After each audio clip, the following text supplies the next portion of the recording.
अस्सलाम वालेकुम। आज का हमारा टॉपिक है Virginia Henderson need theory.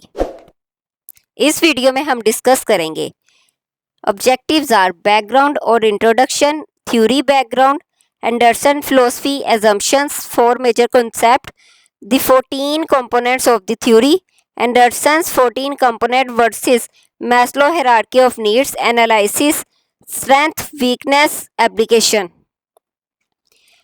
Virginia Henderson's 1897 to 1996. Background. The Nightingale of modern nursing. Background की बात की जाए तो ये नाइटिंगेल ऑफ मॉडर्न नर्सिंग क्यों कहते हैं इसे? क्योंकि इसे जदीद नर्सिंग की नाइटिंगेल कहा जाता है। यानी जिस तरह फ्लोरेंस नाइटिंगेल ने नर्सिंग की बुनियाद रखी, इसी तरह वर्जीनिया हेंडरसन ने मॉडर्न नर्सिंग को डिफाइन किया। Modern day mother of nursing, इसे आज की दौर की नर्सिंग की माँ कहा जाता है क्योंकि उसने नर्सिंग केयर को मॉडर्न कंसेप्ट दिया था। The 20th century Florence Nightingale. Florence Nightingale 20th century में क्या किया था? साइंटिफिक को नर्सिंग जैसा मुकाम दिया क्योंकि उसने इसे और प्रोफेशनल बनाया था। The first lady of nursing, इसे नर्सिंग की पहली खतून कहा जाता है क्योंकि उसने नर्सिंग नॉलेज को ऑर्गेनाइज किया था और क्या किया है, वर्ल्ड वाइड इम्पैक्ट दिया, यानी पूरी दुनिया में अपना असर डाला था।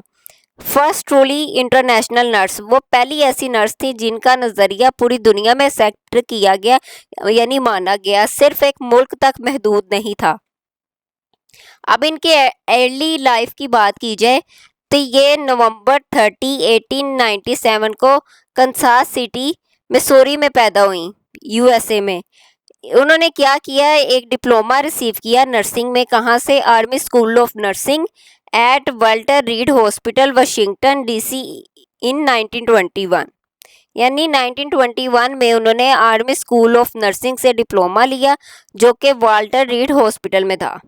फिर उन्होंने क्या किया, 2 साल तक Henry street visiting nursing service में काम किया, जहां वो एज अ क्या थी, कम्युनिटी नर्सिंग करती थी। 1923 की बात की जाए तो उन्होंने टीचिंग नर्सिंग, जो कि नॉरफोल्क प्रोटेस्टेंट हॉस्पिटल वर्जीनिया में था, उन्होंने नर्सिंग टीचिंग यहाँ से शुरू की। 1929 की बात की जाए तो वो कहाँ है, वो एंटर हुई टीचर कॉलेज में जो कि कोलंबिया यूनिवर्सिटी में था। 1932 में वो एज अ बैचलर डिग्री उन्होंने ली, 1934 में मास्टर डिग्री। 1939 में उन्होंने Harmer classic text book of nursing for its 4th edition and later wrote the 5th edition incorporating her personal definition of nursing. 1934 में उन्होंने कोलंबिया यूनिवर्सिटी में एज अ फैकल्टी मेंबर काम किया, यानी एज अ टीचर लेक्चरर रही 1934 से 1948 तक। 1953 में से वो वेल स्कूल ऑफ नर्सिंग में रिसर्च एसोसिएट रही हैं, उसके तौर पर काम करती रही हैं। अब इनका कंट्रीब्यूशन नर्सिंग लेक्चरर में कैसा रहा?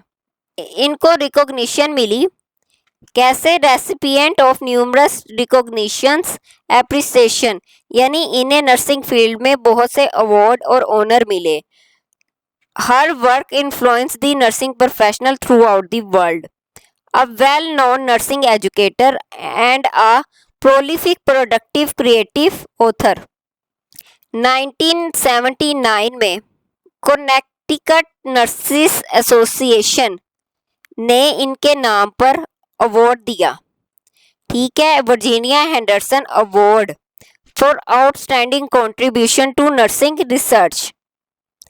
और ये अवार्ड सबसे पहले खुद वर्जीनिया हेंडरसन को दिया गया था, जो कि डाइड हुई, यानी इनका इंतकाल हो गया 19 मार्च 1996 को हुआ। अब ये था बैकग्राउंड। अब थ्योरी बैकग्राउंड वर्जीनिया हेंडरसन की, जो कि कोर आइडिया होता है किसी भी थ्योरी का। Henderson did not intend to develop a theory of nursing. उन्होंने कोई फॉर्मल थ्योरी बनाने का किसी किस्म का भी उनका इरादा नहीं था। She attempted to define the unique focus of nursing. वो सिर्फ ये बताना चाहती थी कि नर्सिंग का असल काम क्या है। She emphasized on basic human needs as the central focus of nursing practice. उन्होंने कहा नर्सिंग का अक्सर फोकस इंसानी बुनियादी ज़रूरियात यानी बेसिक नीड्स हैं। Two events that lead to the creation of the definition of nursing. उन्होंने कहा नर्सिंग का असल फोकस इंसानी बुनियादी ज़रूरियात यानी बेसिक नीड्स हैं और उन्होंने इसी पे जोर दिया है। दो इवेंट्स हैं जो कि creation of the definition of nursing में हेल्प की है। फर्स्ट, पहला ये है कि she participated in the revision of a nursing text book. यानी जब वो नर्सिंग बुक रिवाइज कर रही थी तो इन्हें एहसास हुआ कि नर्स का काम क्लियर होना चाहिए। During the revision of the text book of the principle and practice of nursing written with Bertha Harmer 1922, Henderson realized the need to be clear about the function of the nurse. Second, she was concerned that the many states had no provision for nursing licensure to ensure safe and competent care for the individual. यानी उस वक्त कई states में क्या होता था, nurses के लिए प्रॉपर लाइसेंस सिस्टम नहीं था जिससे सेफ केयर मुश्किल थी। She examined the earlier statement of the nursing functions by American Nurses Association and viewed these statements as non-specific and unsatisfactory definition of nursing practice. उन्होंने American nursing association की definition को incomplete और unclear समझा। इन्होंने क्या किया, criticism किए ANA की डेफिनेशन को। In 1996, Henderson's first definition of nursing was published in Bertha Harmer's revised nursing textbook. It reads as: the unique function of the nurse is to assist the individual, sick or well, in the performance of those activities contribution to the health or its recovery or peaceful death that he would perform unaided if he had the necessary strength, will or knowledge, and to do this in such a way as to help him gain independence as rapidly as possible. तो 1966 में जो उन्होंने definition दी वो ये है कि nurse का असल काम ये है कि वो मरीज़ या सेहतमंद फ़र्द की मदद करे। इन कामों में मदद करना जो सेहत बरकरार रखने में मदद दें, बीमारी से सेहतयाबी में मदद दें या आराम से मौत यानी पीसफुल डेथ में मदद दें।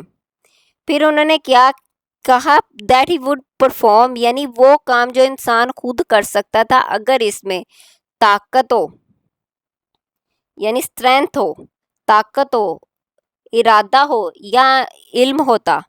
नर्स का मकसद है कि मरीज को जल्द से जल्द इंडिपेंडेंट बनाया जाए, ठीक है, as rapidly as possible independent बनाया जाए।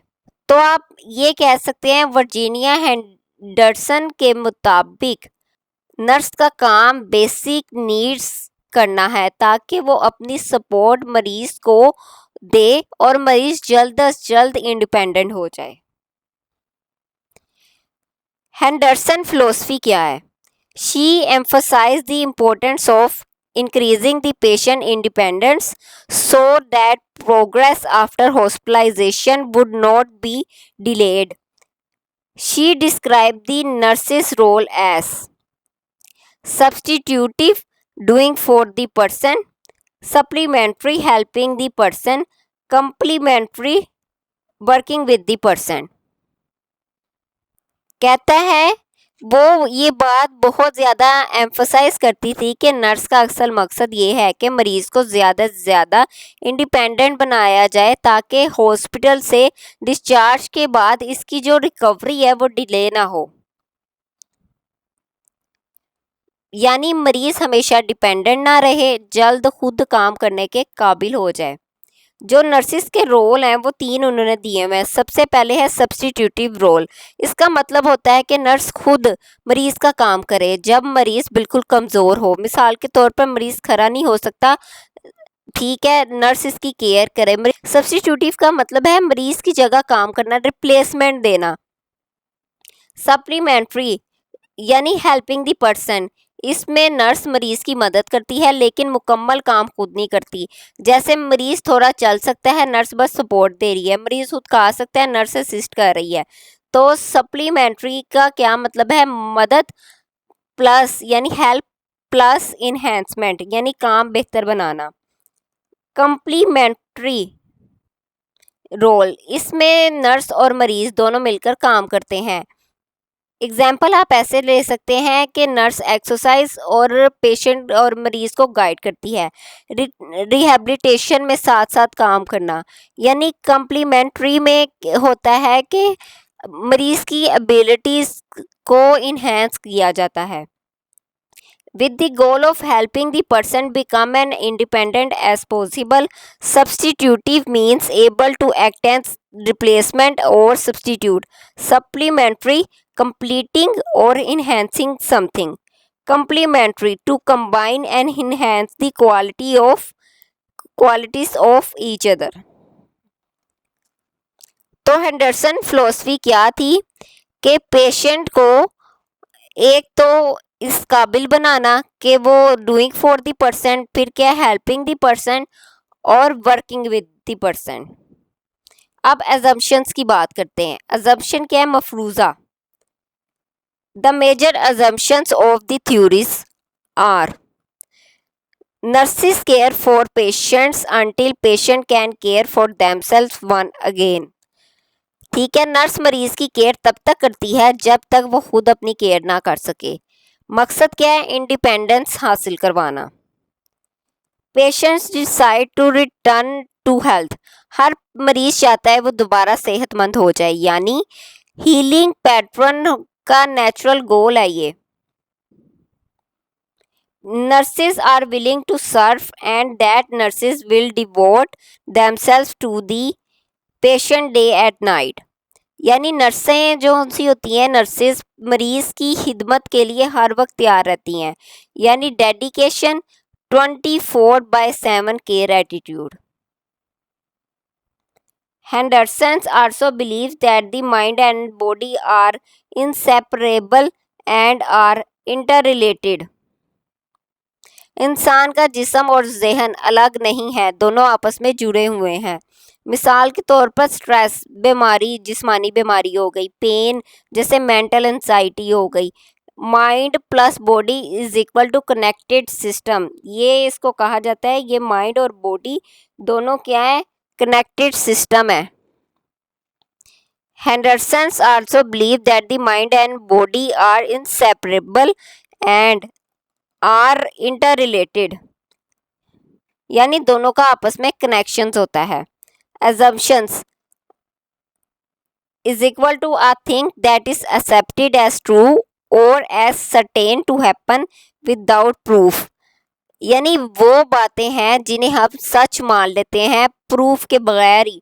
Assumptions उन्हें कहते हैं। No explicit, not clearly stated and in detail, जो बात वाजिया तौर पर डिटेल में ना हो। Four major concept of the nursing need theory. Individual. Henderson states individual have basic needs that are component of health and require assistance to achieve health and independence or a peaceful death. According to her, an individual achieves wholeness by maintaining physiological and emotional balance. Her nurse की कुछ बुनियादी ज़रूरियात होती हैं जो health का हिस्सा हैं।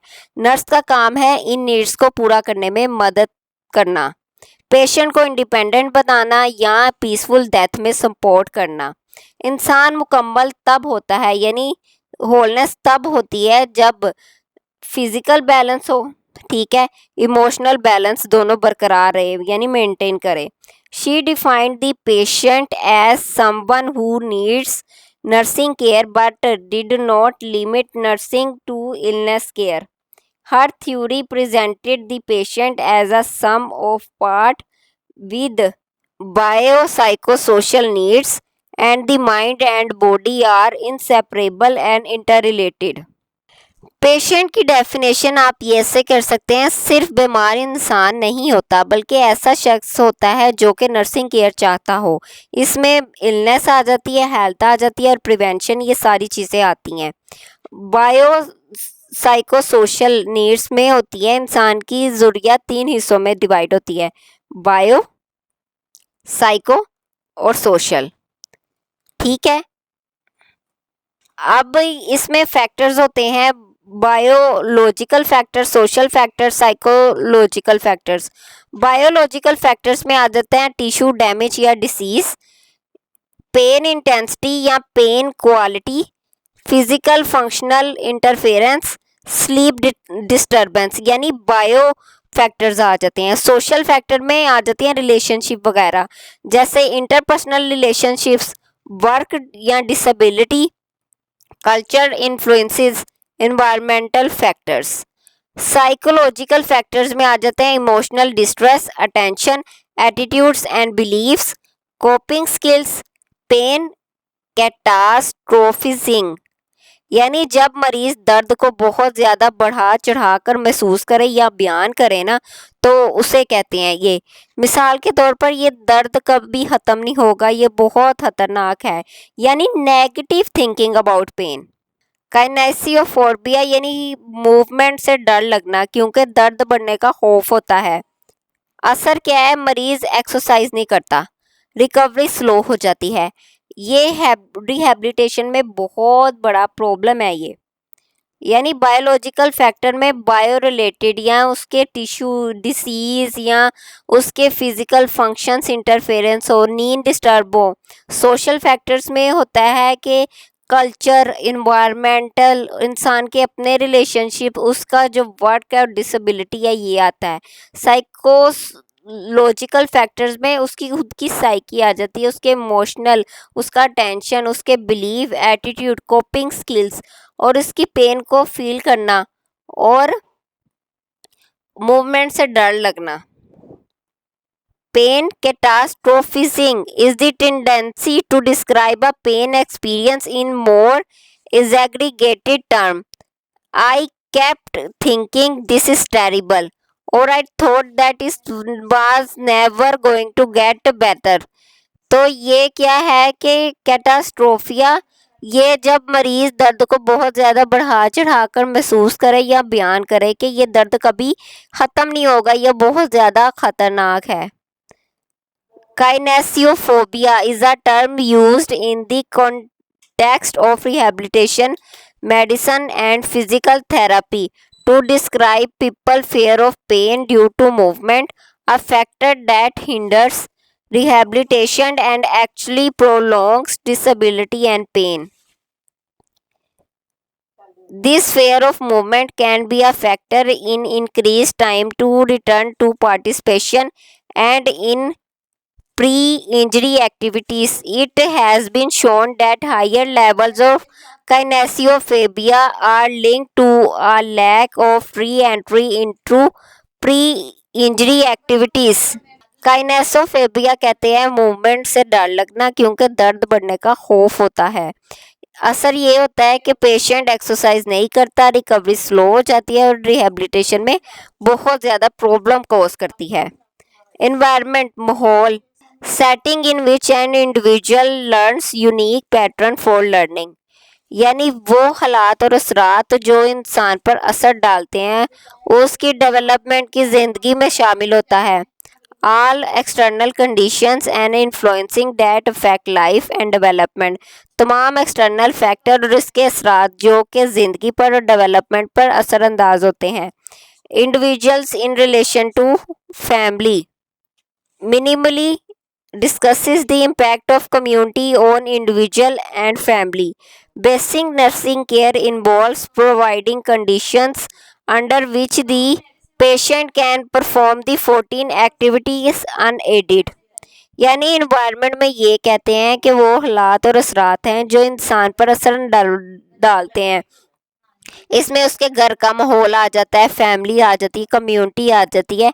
Henderson community impact को कम करती है और क्या करती है, फैमिली को कंसिडर करती है लेकिन डिस्कस भी इसके साथ करती है।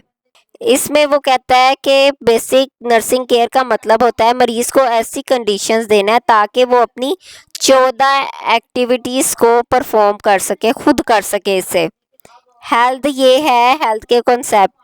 Definition based on individual's ability to function independently as outlined in the 14 components। सेहत का मतलब है कि इंसान अपनी ज़रूरियात खुद पूरी कर सके। सेहत का ये मतलब होता है nurses need to strength promotion of health and prevention and cure of disease. Nurses का रोल ये है कि वो हेल्थ प्रमोशन, डिसीज़ प्रिवेंशन और ट्रीटमेंट को सपोर्ट करते हैं। Good health is a challenge affected by age, cultural background, physical and intellectual capacities and emotional balance. Good health जो सा होता है ना, वो चैलेंज होता है। अच्छी सेहत हर किसी के लिए आसान नहीं होती।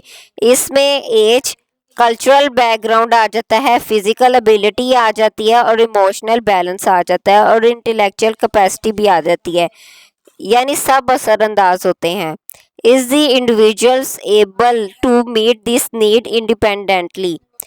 यानी हेंडरसन्स के मुताबिक नर्स का असल काम मरीज को खुद पूरी बेसिक नीड्स देना है, इतना मजबूत बनाना है कि वो अपने माइंड बॉडी बैलेंस कर सके और इंडिपेंडेंट जिंदगी गुजार सके।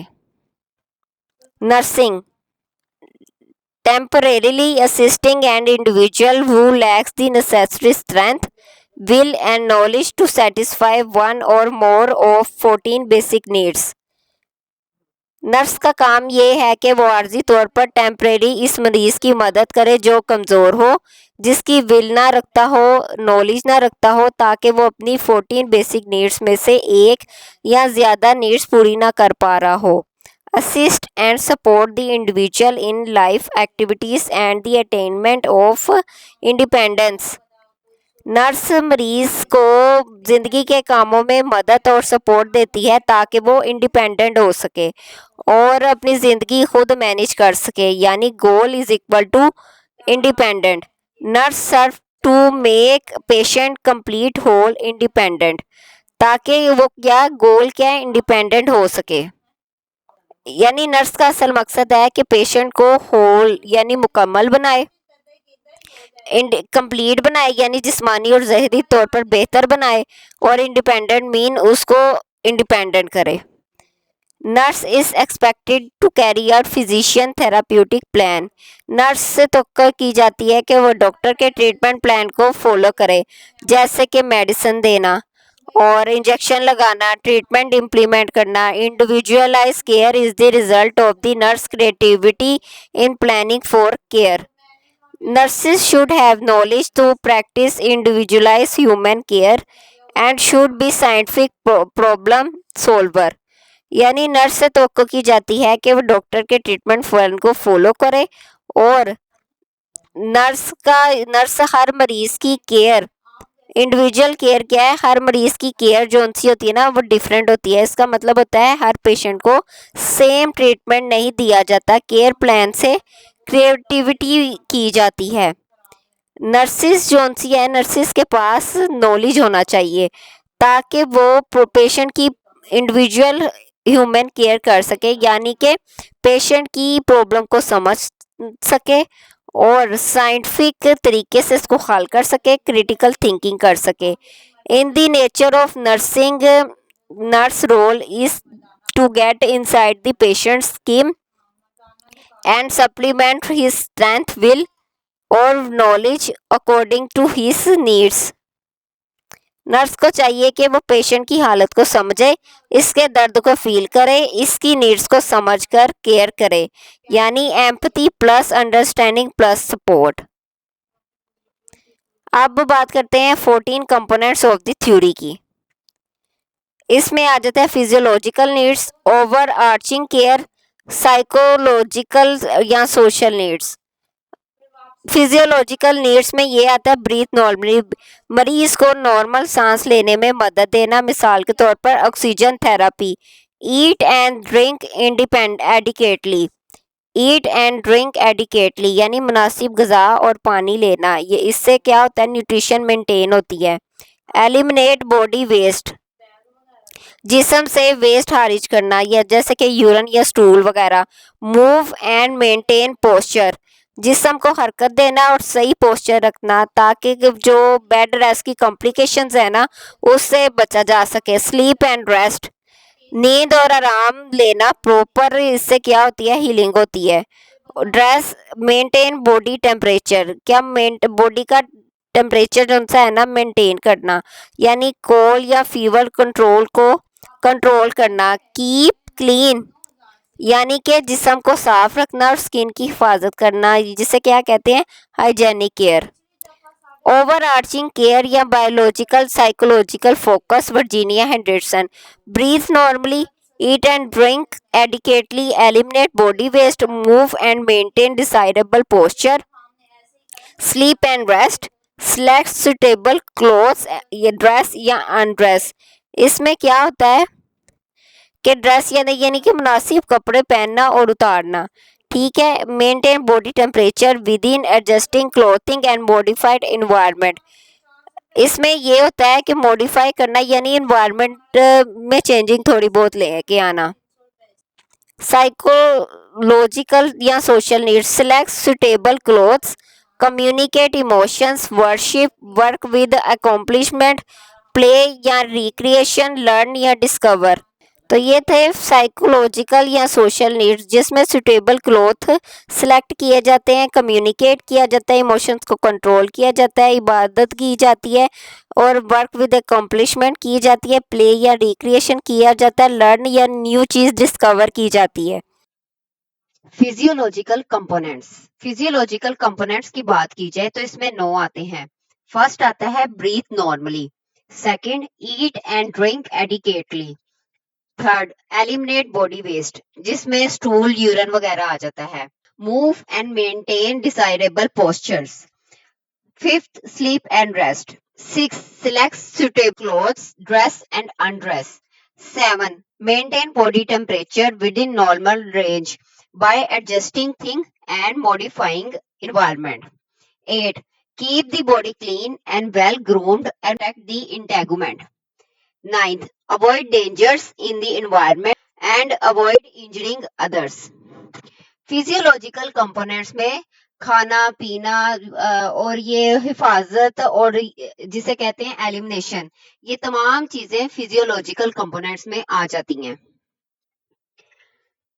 Psychological aspects of communicating and learning, इसमें आता है 10 पॉइंट, यानी communicate with others in expressing emotions, need, fair और ओपिनियन, यानी दूसरों के साथ अपने इमोशंस को एक्सप्रेस करना, अपनी जरूरियात को, अपने खौफ को और अपनी ओपिनियन को दूसरों के साथ कम्युनिकेट करना। 14. लर्न, डिस्कवर और satisfy the curiosity that leads to normal development and health and use the available health facilities. इसमें इंसान लर्न करता है, सीखता है, डिस्कवर करता है, न्यू चीजें डिस्कवर करता है, सेटिस्फाई करनी क्यूरियोसिटी को, और इस तरह क्या होती है, नॉर्मल डेवलपमेंट होती है, हेल्थ होती है, इस्तेमाल करता है जो कि हेल्थ फैसिलिटीज मौजूदा वक्त में पाई जा रही हैं।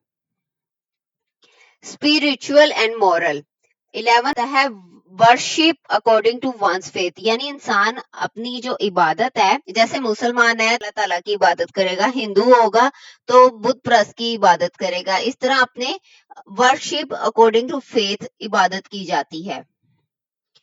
सोशियोलॉजिकली oriented to occupation and recreation, यानी काम करो, work in such a way that there is a sense of accomplishment. इससे क्या होती है? अकम्पलिशमेंट होती है। 13 आता है प्ले और participate in various form of recreation, यानी प्ले करो और पार्टिसिपेट हिस्सा लो बहुत सी रिक्रिएशन एक्टिविटीज में। अब आता है Henderson 14 as applied to Maslow hierarchy of needs. Since there is much similarity, Henderson's 14 components can be applied or paired to Abraham Maslow hierarchy of needs, यानी हेंडर्स के 14 कंपोनेंट्स और अब्राहम मैस्लो हायरार्की के needs में काफी similarity पाई जाती है। जो इसके कंपोनेंट्स होते हैं 1 to 9 are under Maslow physiological needs, whereas the ninth component is other the safety needs. The 10th and 11th components are under the love and belongingness category. And 12, 13, 14 components are under the self-esteem needs. अब इसको समझते हैं। ये Henderson 14 components as applied Maslow hierarchy of needs. इसमें सबसे नीचे safety need, फिर आता है फिजियोलॉजिकल नीड, फिर आता है एस्टीम नीड, फिर लव एंड बिलोंगिंगनेस नीड, फिर आता है सेल्फ एक्चुअलाइजेशन। तो इसमें सेफ्टी नीड्स है ना, इसमें 9th वाला आएगा mitigate environmental dangers, prevent harm to self और अदर्स। सेकंड आता है फिजियोलॉजिकल नीड्स, जिसमें 1 से लेके 8 तक आ जाता है, कभी कभी 9 भी आ जाता है। तो इसमें क्या है? मेंटेन, यानी इंसान नॉर्मल ब्रीदिंग पैटर्न से सांस ले रहा हो और उसको बरकरार रख रहा हो। एडिकेट, यानी मतवाज सा खा रहा हो और पी भी रहा हो। और जो एलिमिनेशन है, यानी स्टूल और यूरिन पास कर रहा हो, प्रॉपर पोस्चर और हरकत कर रहा हो अपनी बॉडी के पार्ट्स को। रेस्टफुल स्लीप साइकिल, यानी उसका स्लीप साइकिल अच्छा हो और कपड़ा पहनने को भी अच्छा हो और ड्रेसिंग भी अप्रोप्रिएट हो और अपने बॉडी टेम्परेचर को वो रेगुलेट कर रहा हो और स्टेबल भी कर रहा हो। प्रॉपर ग्रूमिंग हो और इंटेगमेंट केयर भी हो। तो ये थे फिजियोलॉजिकल नीड्स। अब एस्टीम नीड्स में आता है कि आप इनकरेज करो work for achievement, cultivate a sense of accomplishment, promote recreational activity, encourage करो restful play, foster learning and curiosity, यानी डिस्कवर करो और एक्वायर करो नॉलेज को। ये आता है love and belongingness need. 10th आता है फैसिलिटेट कम्युनिकेशन ऑफ फीलिंग्स, जिसमें एक्सप्रेस किया जाता है इमोशंस को, नीड्स को और ओपिनियन को। 11 आता है support spiritual faith and practice. अब सेल्फ एक्चुअलाइजेशन की बात की जाए तो इसमें क्या है? Virginia Henderson did not explicitly identify a self actualization component, focusing on the fundamental needs that enable it, यानी कि ये जो वर्जीनिया हेंडरसन है ना, फोकस करता है फंडामेंटल बेसिक नीड्स पे, यानी 14 जो बेसिक नीड्स इंसान को चाहिए होती है ना, ये उस पे फोकस करता है। Analysis, with the progress of today's time, there may be added needs compared to Henderson's 14 activities that nurses are entitled to provide to individual in attaining health and for survival. Analysis में कहते हैं theory evaluation की जाती है। आज के दौर में पेशेंट की नीड्स और भी बढ़ गई हैं, सिर्फ 14 नीड्स काफी नहीं होती, यानी मॉडर्न हेल्थ केयर ज्यादा कम्प्लेक्स हो गया है। The prioritization of the 14 activities was not clearly explained, whether the first one is essential to the other, but still it is remarkable that Anderson was able to specify and characterize some of the needs of individuals based on Abraham Maslow hierarchy of needs. यानी कि इसमें कहा जाता है कि Henderson ने ये वाजिया नहीं किया कि कौन सी नीड पहले इंपॉर्टेंट है और कौन सी बाद में, यानी प्रायोरिटी ऑर्डर अनक्लियर है। Some of the activities listed in Henderson concepts can only be applied to fully functional individuals, indicated that there would always be patients who always require aided care, which is in contrary to the goal of nursing indicated in the definition of nursing by Henderson. इसमें कहते हैं कि कुछ needs सिर्फ healthy या functional अफराद पर apply होती है, मसला ये है कि कुछ पेशेंट टोटली डिपेंडेंट होते हैं, लेकिन थ्योरी फिर भी इंडिपेंडेंस पर फोकस करती है। Because of the absence of a conceptual diagram, interconnections between the concepts and subconcepts of Henderson's principle are not clearly delineated. ये बात नर्सिंग गोल के खिलाफ लगती है, क्योंकि बाज जो पेशेंट्स होते हैं कभी मुकम्मल इंडिपेंडेंट नहीं हो सकते, फिर भी केयर की जरूरत रहती है। ये बेसिकली ये जो थ्योरी है इसमें कोई मॉडल या क्लियर डायग्राम नहीं है जो कंसेप्ट को कनेक्ट करे, रिलेशनशिप को एक्सप्लेन करे। नतीजा क्या होता है, अंडरस्टैंडिंग मुश्किल हो जाती है। तो ये थी थ्योरी इवैल्यूएशन या एनालिसिस। स्ट्रेंथ की बात की जाए, Henderson's concept of nursing is widely adopted in nursing practice today. Her theory and 14 components are relatively simple, logical, and can be applied to individuals of all ages. फायदा ये है theory आज भी दुनिया में बहुत ज्यादा यूज हो रही है। ये थ्योरी आसान है, लॉजिकल है, समझने में आसान है। ये बच्चों, जवानों और बूढ़ों सब पर अप्लाई होती है। तो ये है इसकी स्ट्रेंथ। वीकनेस की बात की जाए, there is an absence of a conceptual diagram that interconnects the 14 concepts and sub-concepts Hudson's theory. On assisting the individual in the dying process, there is a little explanation of what the nurse does to provide peaceful death. कमजोरियां क्या है, कोई proper model या diagram नहीं है, ठीक है। और डेथ केयर पर यानी पीसफुल डेथ पर या डेथ केयर पर बहुत कम डिटेल है, यानी जो डाइंग प्रोसेस की जो केयर है ना वो क्लियरली एक्सप्लेन नहीं है इसमें, यानी इसका इस्तेमाल किया है। Henderson need theory can be applied to the nursing practice as a way for nurses to set goals based on Henderson's 14 components. इसमें जो थ्योरी को नर्सेस यूज करती है पेशेंट्स गोल्स को सेट करने के लिए, केयर प्लानिंग के लिए वो यूज करती हैं और 14 नीड्स को फुल करने के लिए यूज करती हैं। इसका मकसद ये होता है पेशेंट को इंडिपेंडेंट बनाना।